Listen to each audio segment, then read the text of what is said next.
So we want to stay in that positive, because when we stay in more of a positive energy and a positive mindset, we make better decisions.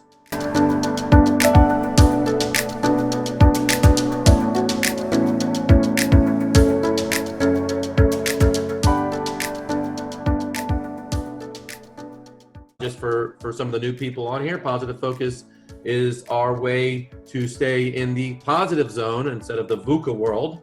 VUCA is volatile, uncertain, complex, and ambiguous. So we want to stay in that positive, because when we stay in more of a positive energy and a positive mindset, we make better decisions. That's number one. We make better decisions. When you're in what we call a negative zone or reactive zone, we make worse decisions. And those decisions are what cost us tens of thousands of dollars and hours of sleep and anxiety. It's the decisions we make that are causing that. So if we can put ourselves in a better mindset, as that overused term, but it's true, if we can put ourselves in a better mindset, a more positive outlooking, not pink bunnies and rainbows, but just more of a positive outlook, it'll allow us to make better decisions.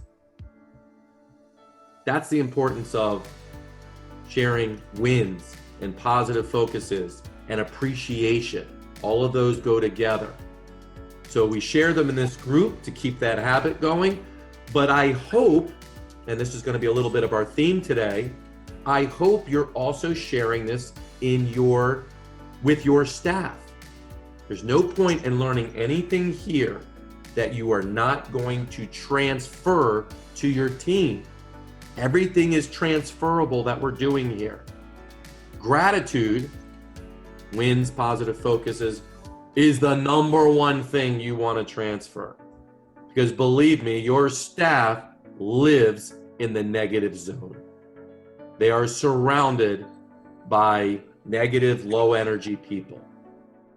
So let's be their guide. Let's be their sage, and show them how it doesn't have to be that way, not just in your practice, but also outside in their real world.